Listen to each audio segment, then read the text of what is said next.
كافة بشيرا ونذيرا وداعيا إلى الله بإذنه وسراجا منيرا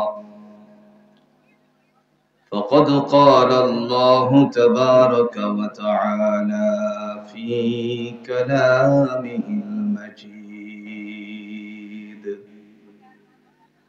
وفرقانه الحميد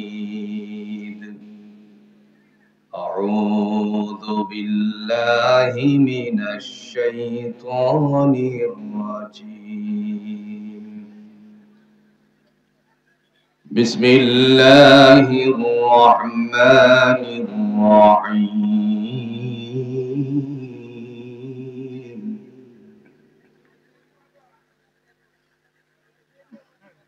أولئك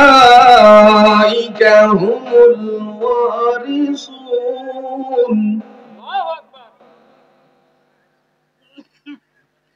الذين يرثون الفردوس هم فيها خالدون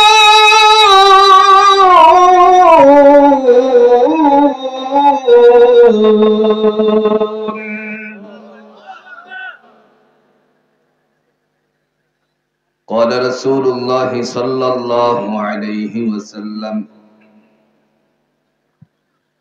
أرأيتم لو أن نهرا في باب أحدكم حتى يغتسل فيه كل يوم 5 مرات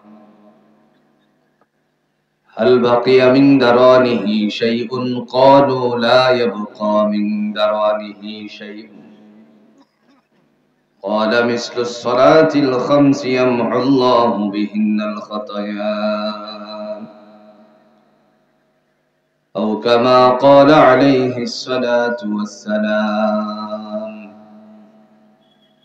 اللهم صل على محمد وعلى آل محمد كما صليت على إبراهيم وعلى آل إبراهيم إنك حميد مجيد اللهم بارك على محمد وعلى آل محمد كما باركت على إبراهيم وعلى آل إبراهيم إنك حميد مجيد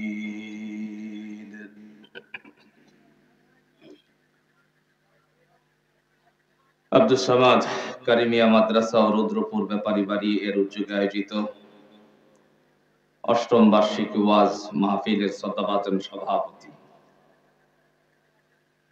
জনাব আলহাজ মোহাম্মদ আব্দুস সামাদ ব্যাপারী, মোতাওয়াল্লি ও সাধারণ সম্পাদক রুদ্রপুর পূর্বপাড়া জামে মসজিদ, আল্লাহ সুবহানাহু ওয়া তাআলার পক্ষ থেকে তার এই বান্দাকে কোরআনের জন্য কবুল করুক। আর একটু আস্তে কোন আমিন। জামিন আছে সব আসিফের সম বলে। আজকের এই মাহফিলে প্রধান মেহমান ইসলামী আন্দোলন বাংলাদেশ পীর সাহেব খুলনা খলিফায়ে চরমনাই, মহাসচিব অধ্যক্ষ হাফেজ মাওলানা ইউনুস আহমেদ দামাত বারাকাতুহু আলিয়া। আল্লাহ সুবহানাহু ওয়া তাআলার পক্ষ থেকে তার বান্দার হায়াতের মধ্যে বরকত দান করুক। মুআজ্জাজ মুকাররম উলামায়ে কেরাম, পিতৃতুল্য মুরব্বিয়ানে আযম, সমবয়স্ক যুবক ভাইরা, পর্দার অন্তরালের অবলা সরলা মা ও বোনেরা, আল্লাহ সুবহানাহু ওয়া তাআলা দরবারে অগণিত শুকর যে আল্লাহ তাআলা আমাদেরকে খোলা আকাশের ময়দানে সুন্দর একটি পরিবেশের মধ্যে আজকের এই অষ্টম বার্ষিক ওয়াজ মাহফিলে এসে জড়ো হওয়ার তৌফিক দান করেছেন। এজন্য আমরা সকলেই কালিমাতুশ শুকর আদায় করে নিচ্ছি আলহামদুলিল্লাহ। সম্মানিত উপস্থিতি, আমি আপনাদের মাঝে মহাগ্রন্থ আল কোরআনুল হাকিমের সূরাতুল মুমিনুনের 2 কানা আয়াতে কারিমা তেলাওয়াত করেছি। তদনুযায়ী রাসূল আরবী সাল্লাল্লাহু আলাইহি ওয়াসাল্লামের অগণিত হাদিসের টুকরাগুলো থেকে একখানা হাদিসের কথা উপস্থাপন করেছি। আল্লাহ চাহে তো এর থেকে কিছু কথা বলে বিদায় নিতে চাই, তিনি যেন তৌফিক দান করেন। আল্লাহ, আমরা একটু ইখলাসের সাথে কথাগুলো শুনবো ইনশাআল্লাহ। মানুষের ইখলাস, বক্তার ইখলাস, বলনেওয়ালা শুননেওয়ালা দুই দলের ইখলাস নষ্ট হয়ে যাওয়ার কারণে আজ মাহফিলে হেদায়েত হয় না। কথা বুঝতেছেন? প্রথম নাম্বার, বলনেওয়ালা এমন চিন্তা করে আগামী বছর যেন পুনরায় দাওয়াত মিলে, ঠিক এইভাবেই টক টাক করে বলতে হবে। এই বলনেওয়ালার দ্বারা কোনো হেদায়েত নাই। শ্রোতাদের মাঝে এমনও আছে, কণ্ঠ যদি ভালো হয় তাহলে আসি, নয়তো গেলাম। তো আমরা কথার আলো, মুক্তা ঝরানো কথা দিয়ে যদি সাজানো হয়, আপনারা কি থাকবেন না ভাগবেন? কারা কারা ভাগবেন একটু হাতটা দেখাইছে? দুইজন দেখাইছে। বুঝের সাথে মিল হলে থাকবেন, না হলে চলে যাবেন। আজকের আলোচনার বিষয়, গত বছর আমি আলোচনা করেছিলাম মাদ্রাসা কেন্দ্রিক, আর আজকের আলোচনার বিষয় হচ্ছে জান্নাতুল ফেরদাউসের মেহমান কারা হবে, কোন গুণের অধিকারী হলে পরে জান্নাতুল ফেরদাউসের মেহমান হওয়া যায়, এই নিয়ে আলোচনা। ঠিক আছে তো ইনশাআল্লাহ?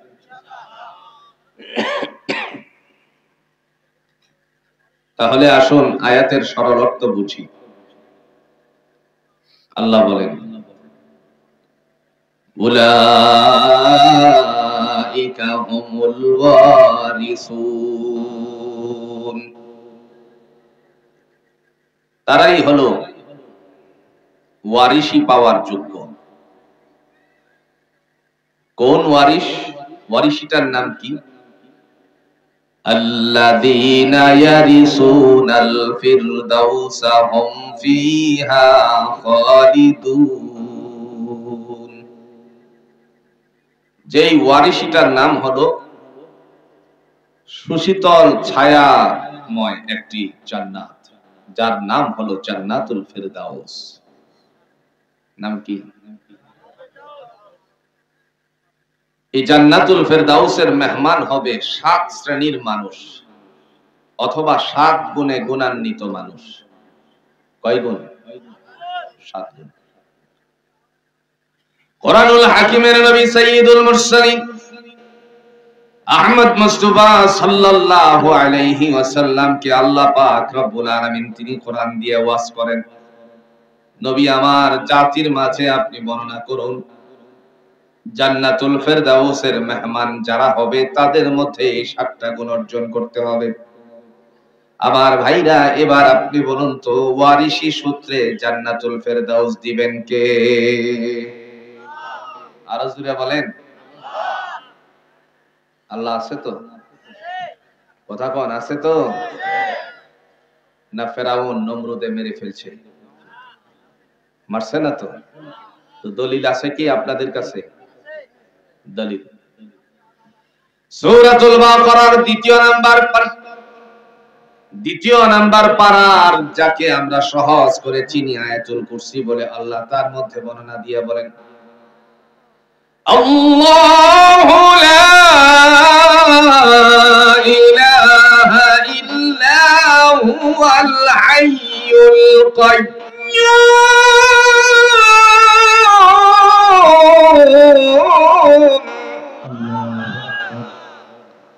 তিনি হলেন এমন সত্তা যার সাথে কোনো অংশীদারিত্ব নাই। আল হাইয়ুল কাইয়ুম, তিনি চিরঞ্জীব, চিরস্থায়ী ছিলেন, আছেন এবং থাকবেন। জোরে বলুন, ঘোষণা দিলেন কে? সেই আল্লাহ বলেন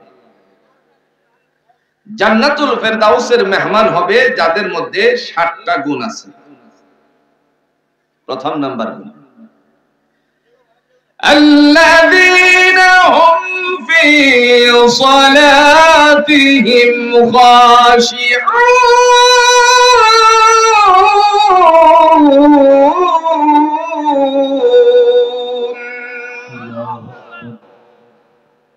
আল্লাহ বলেন যারা বিনয়ের সহিত নামাজ আদায় করে, বিনয়ের সহিত সালাত আদায় যারা করে, আল্লাহ বলেন তারা হলো জান্নাতুল ফেরদাউসের মেহমান। সুবহানাল্লাহ।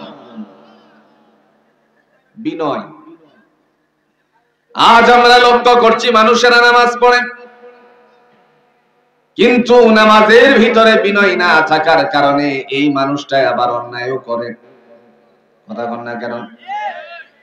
অথচ আল্লাহ পাক রব্বুল আলামিন কোরআনুল হাকিম দিয়ে ঘোষণা দিয়েছেন, ইন্নাস সালাতা তানহা আনিল ফাহশাই ওয়াল মুনকার ওয়া লাযিকরুল্লাহিল আকবার।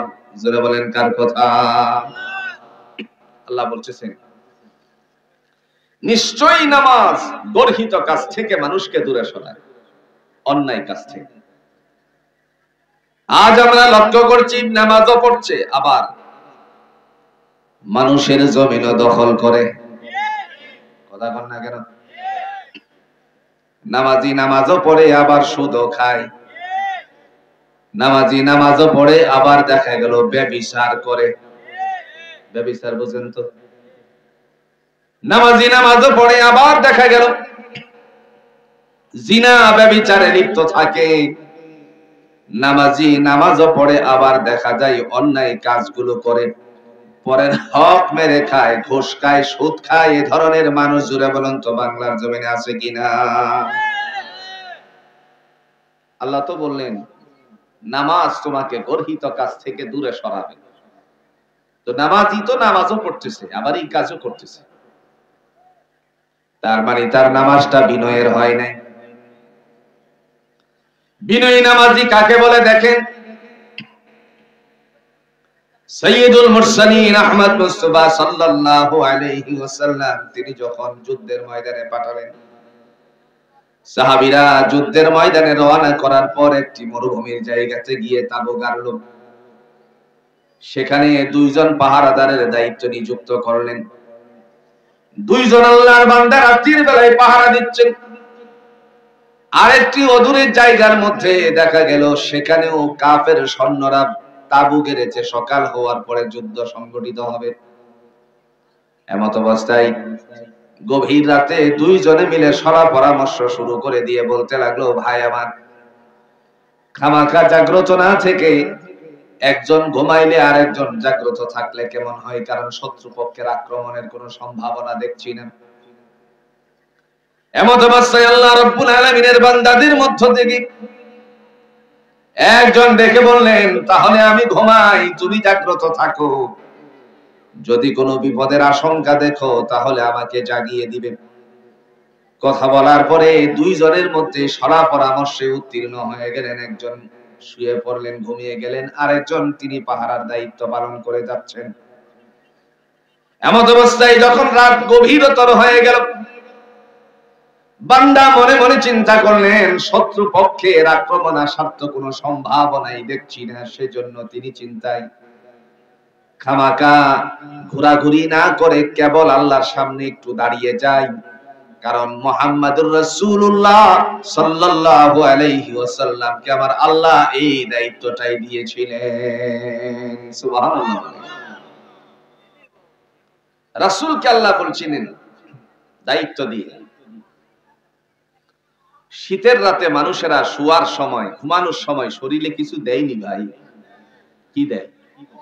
কম্বল। রাসূল শুয়ে আছেন কম্বল নিয়ে, আল্লাহ কম্বল দিয়েই ডাকটা মারছেন, ইয়া আইয়ুহাল মুযাম্মিল قم الليل إلا قليلا نصفه أو انقص منه قليلا أو زد عليه ورتل القرآن ترتيلا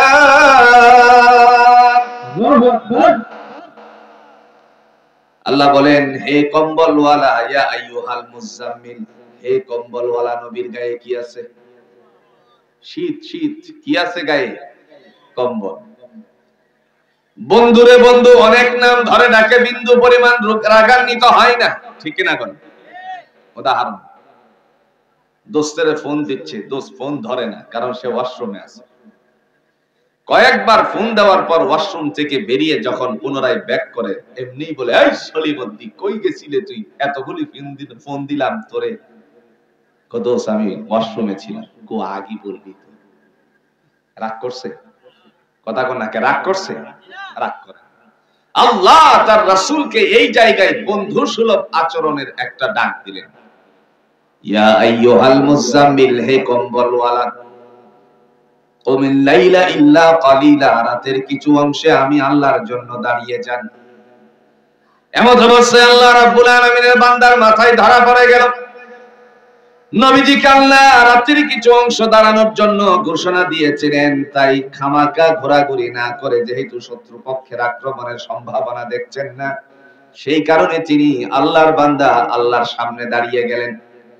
যখনই তাকবীরে তাহরিমা বাঁধলেন, তাকবীরে তাহরিমা বাঁধার পরে আল্লাহ পাক রব্বুল আলামিনের বান্দা এমত অবস্থায় যখন প্রথম রাকাত শেষ করলেন, প্রথম রাকাতের মধ্যে রুকুতে যখন গেলেন, রুকু থেকে সুজা হওয়ার পরে একটি তীর কাফের সৈন্যদের মধ্য থেকে পাহারাদারের দায়িত্বে যারা ছিল, এরা বুঝতে চাইলো কি যেন এখানে স্টিল দাঁড়িয়ে আছে, বোঝার জন্য ধনুক থেকে একটি তীর ছুঁড়ে মারলেন। সেই তীরটা গিয়ে ডান বাহুতে বিদ্ধ হয়ে গেল। আল্লাহর বান্দা রাসূলুল্লাহর সাহাবী মনে করলেন, মনে হয় যেন পিপিলিকা কামড় দিছে। কি লাগছে? তীর লাগছে। কি? তীর। আর আমরাও নামাজে যাই, যদি একটা মশা কামড় দেয়, এমন জোরে থাপ্পড় দেয়, পাশের মানুষের খুশু ওটু নষ্ট হয়ে যায়। আর যদি কেউ স্বাভাবিক ভয় পায়, এই তো এটার আমরা কি বলি? একটু জোরে বলেন, এটাকে কি বলি? এই যে আপনার দিকে তাকান, এরকম করে, এটারে কি বলি? একটু ঝাঁকি মারে। বান্দা এইভাবে প্রথম রাকাতটারে শেষ করলেন। দ্বিতীয় রাকাতের জন্য যখন দাঁড়ালো, এমত অবস্থায় আরেকটা তীর যখন তার বাম বাহুতে বিদ্ধ হয়ে যায়, বান্দা এবার রুকুতে যাওয়ার পর দেখতে পেলেন রক্ত গড়িয়ে পড়তেছে মাটিতে প্রায় লাগে লাগে। মুহূর্তের মধ্যে যথা নিয়মে নামাজটুকু শেষ করলেন। সাথীরে জাগালেন, জাগানোর পরে ডাক দিয়ে বলতেছেন, তুমি আগে কেন আমারে জাগাও নাই? সে বলতে লাগলো, ভাই আমার, দোস্ত আমার, এতক্ষণ পর্যন্ত আমি যে নামাজে ছিলাম, মনে হয়েছিল আমাকে যেন পিপিলিকা কামড় দিয়েছে, কিন্তু আমি বুঝতে পারি নাই তীর যেন বিদ্ধ হয়ে গেছে। যেহেতু রক্ত দেখলাম, তখন বুঝলাম শত্রুপক্ষ থেকে আমাকে আঘাত করা হয়েছে। আমি তো এমন নামাজের মধ্যে ছিলাম, জীবনে বহু নামাজ পড়ছি, কিন্তু আজকের দিনের নামাজের মতন কোনোদিন মজা পাই না। এই আশঙ্কা যদি না করতাম, কাফেরদের পক্ষ থেকে রাসূলুল্লাহর উপরে আক্রমণ আসতে পারে, তাহলে আমি জীবনটা ছুটে গেলেও নামাজ ছাড়তাম না, মানে মরে গেলেও নামাজ ছাড়তাম না, মৃত্যুর আগ পর্যন্ত আমি দাঁড়িয়ে থাকতাম। এই কথা বলার পরে বান্দা জাগ্রত হয়ে তার তীরগুলো খুলতে লাগলেন। রাসূলুল্লাহর সাহাবীদেরকে জাগালেন। আমার ভাইরা, বলার উদ্দেশ্য হলো, তীর বান্দার গায়ে বিদ্ধ হয়ে গেছে, মনে হলো যেন পিপিলিকা কামড় দিছে। এটাই হলো বিনয়ের নামাজ। আল্লাহ পাক রব্বুল আলামিন তিনি কোরআনুল হাকিম দিয়ে ঘোষণা দিয়ে বলেন, হে জগৎবাসী শোনো, আল্লাযীনা হুম ফি সালাতিহিম খাশিউন, যারা বিনয়ের সহিত নামাজ আদায় করে, আল্লাহ বলেন তারাই হলো জান্নাতুল ফেরদাউসের মেহমান। প্রশ্ন এবার, কেন নামাজ পড়ব, কেন নামাজ আদায় করব? আল্লাহ বলেন এই কারণে করবা। قل إني أمرت أن أعبد الله مخلصا له الدين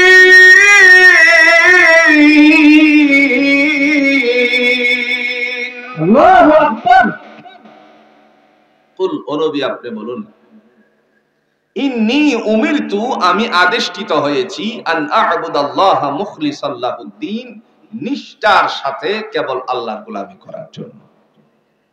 তাহলে বোঝা গেল একনিষ্ঠভাবে আল্লাহর গোলামি করার জন্য রাসূল দুনিয়ায় আসছেন, তাইলে আমাদেরটাও কি পালন করা দরকার আছে না? কথা কোন নাকি দরকার আছে না? বান্দা ঘোষণা দিবে চারটা, কয়টা? আর আল্লাহ ঘোষণা দিয়ে বলেন বান্দারে তোমার জন্য আমার ঘোষণা হলো একটা। চার ঘোষণা কি? আল্লাহর বান্দা বলবে ইন্না সালাতি ওয়া নুসুকি ওয়া মাহইয়ায়া ওয়া মামাতি লিল্লাহি রাব্বিল আলামিন। বান্দা বলবে আল্লাহ আমার নামাজ, আমার কুরবানি, আমার জীবন, আমার মরণ কেবলমাত্র পরাক্রমশালী তুমি আল্লাহর জন্য। আল্লাহ বলেন বান্দারে চারটা কথা বলার কারণে, ঘোষণা দেওয়ার কারণে আমি আল্লাহ সন্তুষ্ট হয়ে তোমার জন্য জান্নাতুল ফেরদাউসের বন্দোবস্ত করে দিলাম। এজন্য আল্লাহ পাক বলেন আল্লাযীনা হুম ফি সালাতিহিম খাশিউন, যারা বিনয়ের সহিত নামাজ আদায় করে। এটা হলো প্রথম নাম্বার শর্ত জান্নাতুল ফেরদাউসের মেহমান হওয়ার। নামাজ পড়বো না ছাড়বো? জোরে বলেন। না দরবারে গিয়ে ঠেকাবো মাথা? দরবার আছেনি বাংলাদেশে? সারা জীবন কোনদিন একদিনের জন্য লুঙ্গি পরে নাই, হ্যাঁ হইছে ল্যাংটা বাবা নাই? কথা কন না কে নাই? সারা জীবন লুঙ্গি পরে নাই, ল্যাংটা বাবা হইছে। জীবন ভর বিড়ি টানছে, হ্যাঁ হইছে বিড়ি বাবা নাই কি বাংলাদেশে? কোরআনুল হাকিমে আল্লাহ বলেন ওয়াসজুদি ওয়াক্তারিব, বান্দারে তুমি যখন আমাকে সিজদা করবে আমি আল্লাহ তোমাকে আমার নিকটতম করে নিব। তার মানে সিজদা ছাড়া, আল্লাহর পায়ে সিজদা ছাড়া ভিন্ন কোন জায়গায় সিজদা দিয়ে ওলি হওয়া যায় না, ঠিক কি না বলেন? আজ আমরা যাদেরকে ওলিকুল শিরোমণি মনে করি তারা তো সিজদা ছাড়া হইছে নাকি? কথা কোন? ইতিহাসের পাতায় স্মরণাত করে লেখা আছে বাংলার জমিনে যারা ইসলাম নিয়ে এসেছিলেন, রাসূলুল্লাহর দ্বীন নিয়ে এসেছিলেন, তাদের মধ্যে অন্যতম হলো শাহজালাল ইয়ামানী রাহমাতুল্লাহ আলাইহি তার সাথীগণ। 360 জন আল্লাহর বান্দারা যখন ইয়ামান নগরীর মধ্যে অবস্থান করছিলেন, সেই সময়টুকুর মধ্যে আল্লাহর নবী স্বপ্নের ঘরে উপস্থিত। ডেকে ডেকে বললেন, হে শাহজালাল ঘুমিয়ে আছো এখানে, আর আমার একটা সুন্নারে বাস্তবায়ন করতে গিয়ে বুরহানুদ্দিনের সন্তানটারে দুনিয়া থেকে বিদায় করে দিয়েছে, তারই হাত কেটে দেওয়ার পরিকল্পনা চলছে। জাগো, তোমার সাথীদেরকে জাগাও, তাদেরকে নিয়ে রওনা করো তার বিরুদ্ধে লড়াই করতে। 360 জন আল্লাহর বান্দা যখন রওনা করবেন, হযরতে সিপাহসালার ইয়ামানী রাহমাতুল্লাহি আলাইহি ডাক দিয়া বলেন, শাহজালাল রাহমাতুল্লাহি আলাইহি বলেন, তোমাদের কাছে 3টা বাড়তি অস্ত্র নিবা। 1 নাম্বার অস্ত্রের নাম হলো, বান্দা রেখে বললেন তোমাদের সাথে অস্ত্র নিবা কালামুল্লাহ, যার দ্বারা মানুষ আল্লাহর সান্নিধ্য লাভ করে। প্রত্যেকের ঘরে ঘরে জুড়ে বলুন তো এই কোরআন আছে কিনা? 1 নাম্বার বাড়তি অস্ত্রের নাম হলো কালামুল্লাহ। 2 নাম্বার অস্ত্রের নাম হলো মুসাল্লাহ। মুসাল্লা বুঝি তো? যার মধ্যে আমরা দাঁড়িয়ে দাঁড়িয়ে আল্লাহকে স্মরণ করি, সাহায্য চাই আল্লাহর কাছে। ইয়্যাকা না'বুদু ওয়া ইয়্যাকা নাস্তাঈন, আল্লাহ তোমারই ইবাদত করি এবং তোমারই কাছে সাহায্য চাই। 3 নাম্বার হলো মিসওয়াক। এই 3টা অস্ত্র বাড়তি নিয়ে তারপরে রওনা করেছেন, কেউ বলেছেন তাসবিহ। এই বাড়তি 3 অস্ত্রের সাথে তরবারি খাপের ভিতরে তো আছে, যেই রওনা করতে করতে আল্লাহর বান্দারা ইন্ডিয়ার মাটিতে এসে পা রাখলো, বাংলাতে এখন এসে পা রাখে নাই। কিন্তু ওই সময় বাংলা কোনো বিভক্ত ছিল না, সেটা ছিল ভারতবর্ষ। এমত অবস্থায় আল্লাহ পাক রব্বুল আলামিনের বান্দারা সুরমার ওই পারে থাকা অবস্থায় উজিরকে ডেকে বলল, উজির রে, তারা যেন আমার এখানে না আসতে পারে, সমস্ত কেয়াগুলো নৌকাগুলো বাংলার আমার এই পারে ভিড়িয়ে দাও। বাড়ির ঘাটে যখন ভিড়িয়ে দেওয়ার জন্য ঘোষণা দিয়ে দিল, সমস্ত নৌকাগুলো ভিড়িয়ে দিল। ভিড়িয়ে দেওয়ার পর দেখা গেল আল্লাহর বান্দারা সেখানে উপস্থিত হলেন। হযরতে ইয়ামানি রাহমাতুল্লাহ আলাইহি ডেকে বললেন, হাফিজু আলাস সালাওয়াত ওয়াস সালাতিল বুসতা। কার জীবনের মধ্যবর্তী নামাজ কাজা হয় নাই, তিনি ডেকে বললেন, তোমাদের কাছে 2 নাম্বার অস্ত্রটা আসেনি? সকলেই ঘোষণা দিয়ে বলল, ইয়ামানি, অবশ্যই আমাদের সাথে 2 নাম্বার অস্ত্রটা আছে। 2 নাম্বার অস্ত্রের নাম কি? জোরে জোরে। নামাজের মুসাল্লা। এবার তিনি বললেন, সবার মুসাল্লাগুলো বিছিয়ে দাও। নৌকা নাই, কি করবে? কথা বুঝেন না, কি করবে? বিছায়া দিতে। এবার আপনি যদি বলেন পুরো গাজীপুরের বড় বড় উলামায়ে কেরামদেরকে এনে, শাহজালাল ইয়ামানি রাহমাতুল্লাহ আলাইহি তো আপনাদের মতন কোরআন হাদিস পড়তো, ওনারা যদি সুরমা পাড়ি দিতে পারে নামাজের মুসাল্লা দিয়ে, আপনারা আমাদের পুকুরটা পাড়ি দিয়ে দেখান। কথা কোন না? সম্ভব? জোরে কোন সম্ভব? তার কারণ কি? हर के बातिन अज़हारा मशपा के नीस्त, हर के बातिन अज़हारा मशपा के नीस्त, रूहे वो रसूबे यो अफला के नीस्त। কবি বলছেন, পেট যতক্ষণ পর্যন্ত পুত পবিত্র হবে না হারাম থেকে, দু আকাশের দিকে যাবে দূরের কথা, রাস্তাও খুঁজে পাবে না। কথা বুঝেন নাই? আপনি আমি হারামের সাথে ডুবে আছি, বলতে পারেন কি বলেন আপনি? এটাই সত্য। ব্যাংকে টাকা রাখছেন, সেভিংস অ্যাকাউন্ট খুলে, আপনি বলেন তো সেভিংস এর মধ্যে টাকার কিছু সুদ ঢুকেনি? কথা কোন না? অসতর্ক অবস্থায় আপনি ওই টাকাগুলো নিয়ে আসলেন, ক্ষুদ্র একটা পার্সেন্টেজ আপনার এই ব্যাংকে জমা হয়ে গেল।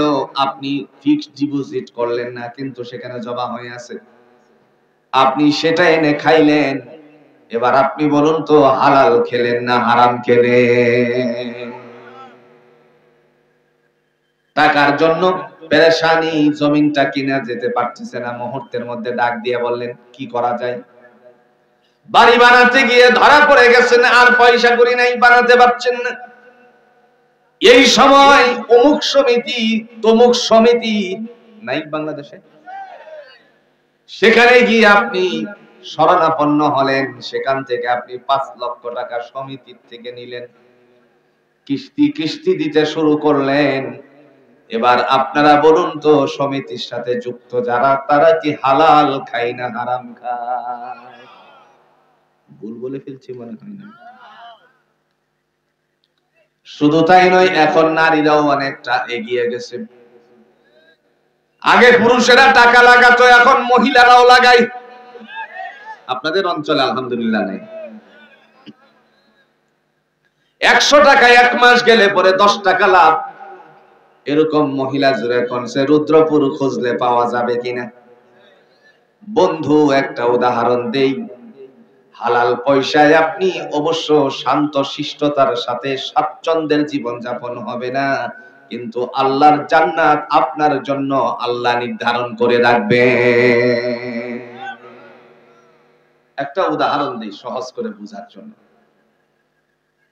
একজন মানুষ ওজনে কম দেয়নি, ব্যবসায়িক মানুষ দেয় না? আবার সুদে 10 টাকা লাভে 100 টাকা লাগাইছে, অনেক টাকা কামাই করলো। ঘুষ খেলো সন্তানদেরকে ভালো কিছু করার জন্য। এবার এই লোকটা মারা গেলে পরে তারা কি সাথে যাবে? কথা কন্যাকে যাবে? সহজ একটা উদাহরণ, আপনাদের এই হুতাপাড়াতে মনে করেন বাজারে গেছে এক পকেট মাইর, প্রথম দিন বাজারে 1000 টাকা পকেট মারার পর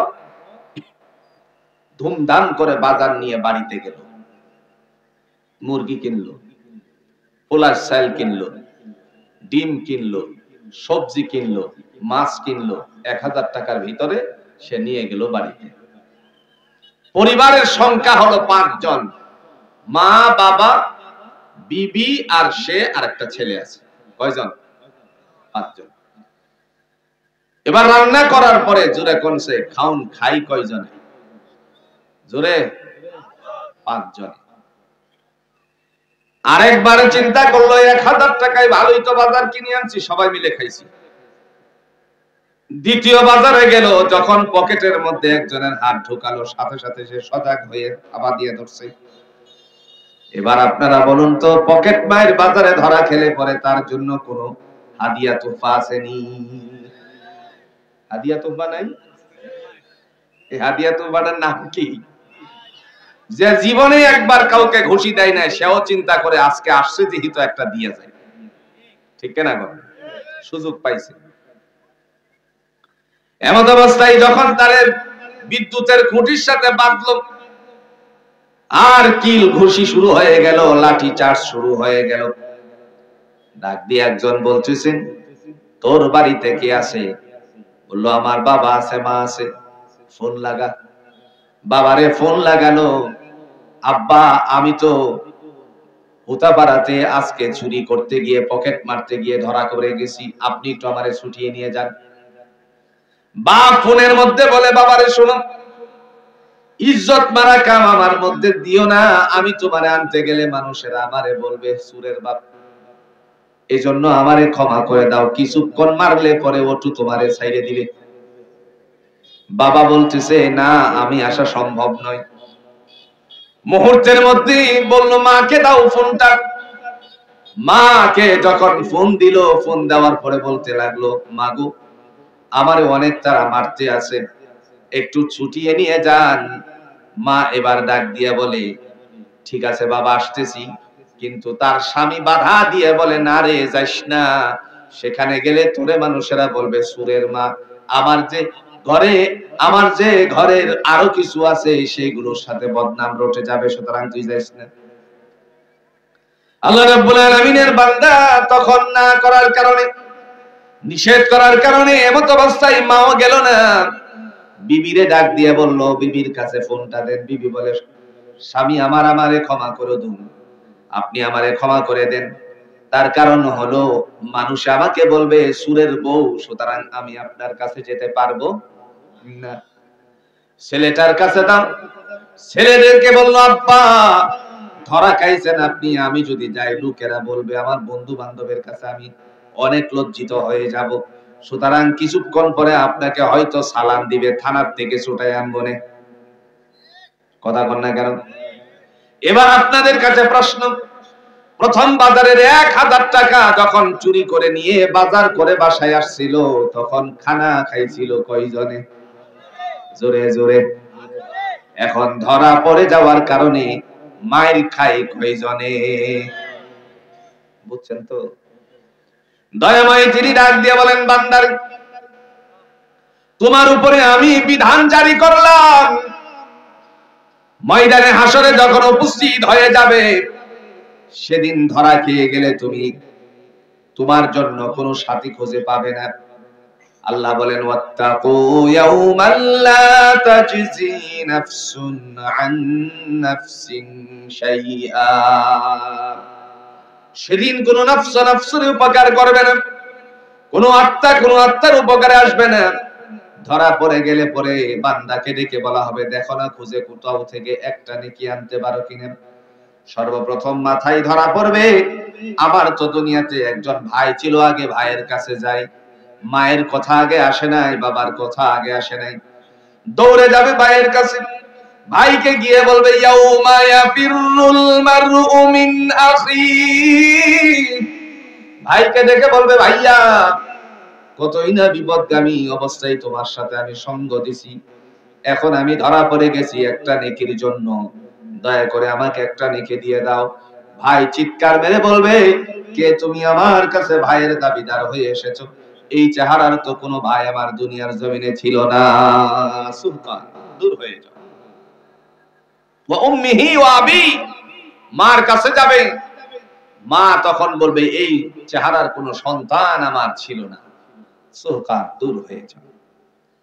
ওয়া সাহিবাতিহি ওয়া বানি, আত্মীয় স্বজন বন্ধু বান্ধব যারা যারা তার চলার সাথী ছিল সকলের কাছে যাবে, সবাই বলবে সুবহান। তার মানে হলো আপন কেবল আল্লাহ ছাড়া আর কেউ, কথা কন না কে, দোস্ত আল্লাহ ছাড়া কেউ নাই। এই ঘোষণা আল্লাহ আমাদেরকে 1450 বছর আগে আমাদের কোরআনেই বলে দিয়েছেন। শোনো তুমি আমার কথা। আল্লাহু ওয়ালিয়ুল্লাযীনা আমানু ইউখরিজুহুম মিনায-যুলুমাতি ইলান-নূর।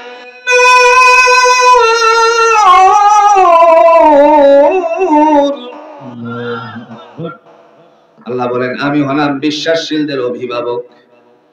ইউখরিজুহুম মিনাজ-যুলুমাতি ইলান-নূর, তাদেরকে অন্ধকার থেকে বের করে আলোর দিকে দিশারিত করি। তার মানে হলো হেদায়েত দিয়ে, জুড়ে বলুন জান্নাত ধরিয়ে দেন কে? হযরত ইয়ামানী রাহমাতুল্লাহ আলাইহি বললেন, মনে আছে না ভুলে গেছেন? বিছালেন, নৌকা ছিল না, নৌকার মতন কাজ করে বিছানা নিয়ে গেল ওপারে। সুবহানাল্লাহ বলতেন। কোরআন দিয়ে আল্লাহ দলিল দেয়, আমার দুস্থদের কোনো ভয় নাই। দলিল আছে?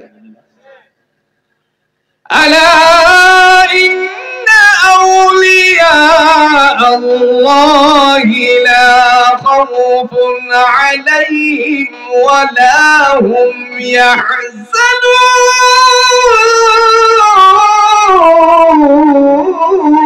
আল্লাহু আকবার, লিল্লাহি তাকবীর, লিল্লাহি তাকবীর। আর কোরআনে আয়াত, আর কোরআনে আয়াত, আর হাদিসে আয়াত, নারায়ে তাকবীর। আমার ভাইরা, আল্লাহ বলেন আমার দুষ্টদের কোনো ভয় নাই, পেরেশানি নাই। সমস্ত ওলিদের জিম্মাদারি, জোরে বলুন কার হাতে? যেই মাত্র এপার থেকে ওপারে গেল, দেখেন এপার থেকে যখন ওপারে গেল, তিনি সুজা বললেন চলো গৌড় গোবিন্দের বাড়ির কাছে যাই। গেছে। তিনি যখন এখানে উপস্থিত সকলকে নিয়ে হযরত ইয়ামানী রাহমাতুল্লাহ আলাইহি ডেকে বললেন হাফিজু আলাস সালাওয়াত ওয়াস সালাতিল বুসতা। কার জীবনের মধ্যবর্তী নামাজ কাজা হয় নাই? কথা বুঝছেন তো? রাসূলুল্লাহর আদর্শ, কোরআনের দৃষ্টিভঙ্গি হলো সকাল সন্ধ্যায় তাসবিহ, জোরে বলুন তো পাঠ করতে হবে কার? সকাল সন্ধ্যার ইবাদত আল্লাহর কাছে খুবই গ্রহণীয়। কিন্তু দুই বেলায় অলসতা বেশি। সারা রাত রাস্তায় হাঁটে, মহামারী ফেসবুক শরীফ টিপে। কি শরীফ? সূরা খন্না কি শরীফ? মহামারী ফেসবুক শরীফ টিপে। সারা রাত রাস্তায় হাঁটে। দুর্ভাগ্য হলেও সত্য, দেখা গেল যে ফজরের সময় আরামসে ঘুমায়। ঠিক না গণ? সকাল সন্ধ্যা ইবাদত, আল্লাহর স্মরণ হচ্ছে মানুষকে আল্লাহর কাছে কাছে নেওয়ার একটা মাধ্যম। আল্লাহ রাব্বুল আলামিনের বান্দা যখন বললেন কার জীবনের মধ্যবর্তী নামাজ কাজা হয় না, গৌর গোবিন্দের বাড়ির কাছে গিয়ে আরো কিছু তো বলতে পারতেন, কিন্তু বললেন না, তিনি নামাজের কথা বললেন। এজন্য আল্লাহ পাক ডাক দিয়া বলেন আল্লাযীনা হুম ফি সালাতিহিম খাশিউন, যারা বিনয়ের সহিত নামাজ আদায় করে এরা জান্নাতুল ফেরদাউসের প্রথম নম্বর গুণী মানুষ হয়ে গেছে। এ সময় একজন একজন করে মাথা নিচু নিতে লাগলো। কেবল একটা মাথা উঁচু আছে, তিনি ছিলেন সিপা সালার নাসিরউদ্দিন জঙ্গি। চুনারু ঘাটে শায়িত আছেন। সিলেটের চুনারু ঘাটে যিনি শায়িত আছেন সিপা সালার নাসিরউদ্দিন জঙ্গি। আল্লাহর বান্দা চিৎকার মেরে বললেন বন্ধু আমার, বলেছেন কার জীবনের মধ্যবর্তী নামাজ কাজা হয় নাই? যেদিন থেকে বুঝতে শিখেছি অদ্যাবধি পর্যন্ত আসর কেন আমার জীবনের কোন নামাজে কাজা হয় না। সিফা সালার নাসিরউদ্দিন জঙ্গিকে ডাক দিয়ে বলতেছে, হে নাসিরউদ্দিন, আঙ্গুল ঢোকাও। কোথায় ঢুকাইতো আঙ্গুল? জোরে। যেই আঙ্গুল ঢুকাইলো বলল মারো দেখি। কি মারতো? আল্লাহু আকবার, আল্লাহু আকবার, আল্লাহু আকবার,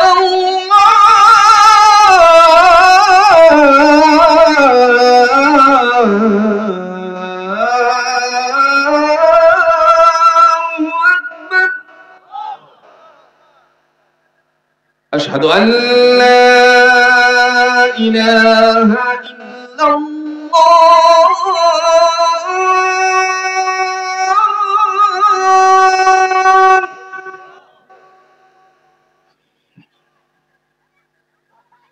أشهد أن لا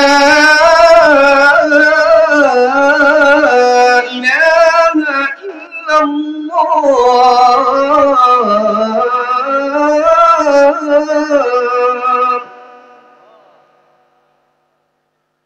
أشهد أن محمدا رسول الله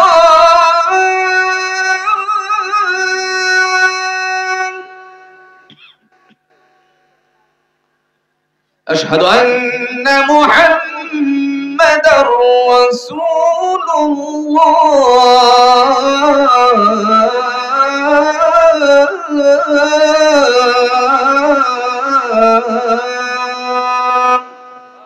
কি মারছে? যেই মাত্র আযানের ধ্বনি উচ্চারিত করলাম, শক্তিশালী বিল্ডিংটাকে আমার আল্লাহ রাব্বুল আলামিন থরথর করে কাঁপাতে কাঁপাতে জমিনের মধ্যে ধসিয়ে দিয়েছে।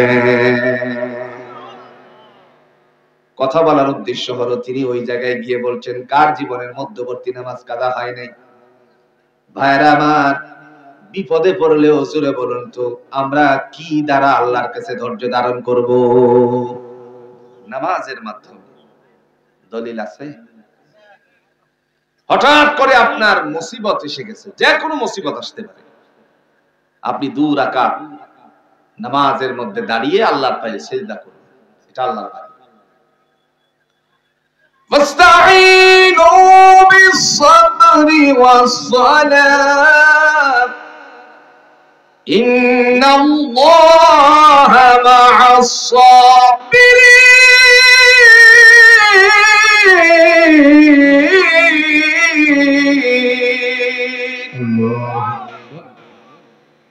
আল্লাহ বলেন ধৈর্য ধারণ করো নামাজের মাধ্যমে। আর ধৈর্যশীলদের সাথে জুড়ে বলুন তো আছেন কে? মহান আল্লাহ রাব্বুল আলামিন দেখে বলেন এই কারণে বিনয়ের সহিত নামাজ আদায় করবা। জমিন তোমাদের জন্য আমি বানালাম বিছানা, আকাশটাকে তোমাদের জন্য আমি ছাদ বানালাম। কোরআনে আছে নি? দলিল সূরাতুল বাকারা 3 নাম্বার পৃষ্ঠার মধ্যে আল্লাহ উল্লেখ করে দিয়ে বলেন আল্লাযী জাআলা লাকুমুল আরদা ফিরাশান ওয়াস সামাআ বিনাআ ওয়া আনজালা মিনাস সামা'i মাআন ফাআখরাজা বিহি মিনাস الثمرات رزقا لكم فلا تجعلوا لله أندادا وأنتم تعلمون। কার কথা? আল্লাহ বলেন আল্লাযী জাআলা লাকুমুল আরদা ফিরাশা, আমি তোমাদের জন্য জমিনটারে বানালাম বিছানা, ওয়াস সামাআ বিনাআ, আকাশকে তোমাদের জন্য বানালাম ছাদ। এরপর আল্লাহ বলেন ওয়া আনসালা মিনাস সামাই মাআন ফাআখরাজা বিহি মিনাস সামারাতি রিজকাল লাকুম। বান্দারে আকাশ থেকে তোমাদের জন্য আমি বৃষ্টি বর্ষণ করি। শুধু মনে মনে চিন্তা করো না বৃষ্টির দ্বারা জনজীবনের অস্থিরতাই কেবল দূর করি। আমি তোমার রিজিকের ফয়সালা বর্ধিত করার জন্য আকাশ থেকে বৃষ্টি বর্ষণ করি। সুবহানাল্লাহ। নবী মুহাম্মদুর রাসূলুল্লাহ সাল্লাল্লাহু আলাইহি ওয়াসাল্লামের কাছে একদল ইহুদি গিয়ে উপস্থিত হলেন মসজিদে নববীতে। সেখানে গিয়ে আল্লাহ পাক রব্বুল আলামিনের বান্দারা ডেকে ডেকে বলতে লাগলেন, ওগো আহমদ সাল্লাল্লাহু আলাইহি ওয়াসাল্লাম, আপনি একটু দোয়া করে দেন আকাশ থেকে যেন বৃষ্টি বর্ষণ হয়, যার কারণে আমাদের খেজুরের বাগানগুলো যেন শুকিয়ে না যায়। যেই মাত্র আল্লাহর নবী ডাক দিয়া বললেন, সাথে সাথে আল্লাহ পাক রব্বুল আলামিনের পক্ষ থেকে ফয়সালা হয়ে গেল। নবী মুহাম্মদ সাল্লাল্লাহু আলাইহি সাল্লামের সাথীরা ডেকে ডেকে বলতেছেন, জগতের মানুষেরা শোনো, তোমাদের জন্য আমি আল্লাহ ফয়সালা করে দিয়েছি। মুহূর্তের মধ্যে আল্লাহ পাক রব্বুল আলামিনের পক্ষ থেকে বান্দাকে যখন বললেন, নবীজি সাহাবীদের কথা শুনে যখন 312 নম্বর গেট দিয়ে প্রবেশ করলেন, সেখানে যখন আল্লাহর কাছে 2 রাকাত সালাত আদায় করে বান্দা 2 হাত উঁচু করে উপরের দিকে উঠালেন, আল্লাহ পাক রব্বুল আলামিনের পক্ষ থেকে ফয়সালা হয়ে গেল। বৃষ্টির মধ্যে ভিজে ভিজে আসলেন। আজ পর্যন্ত যারা যেখানে গিয়েছিলেন, একদল মসজিদে কামামা গেলেন, আরেকদল মসজিদে আবু বকরে গেলেন, আরেকদল মসজিদে আলীতে গেলেন। আল্লাহ রাব্বুল আলামিন ডাক দিয়া বলেন, বান্দারে শোনো, ওয়া আনজালা মিনাস সামাই মাআন ফাআখরাজা বিহি মিনাস সামারাতি রিজকাল লাকুম। আকাশ শুধু আকাশই নয়, তার থেকে তোমাদের জন্য রিজিক বর্ধিত করার উদ্দেশ্যে আমি আল্লাহর পক্ষ থেকে বৃষ্টি বর্ষণ করি। সুবহানাল্লাহ।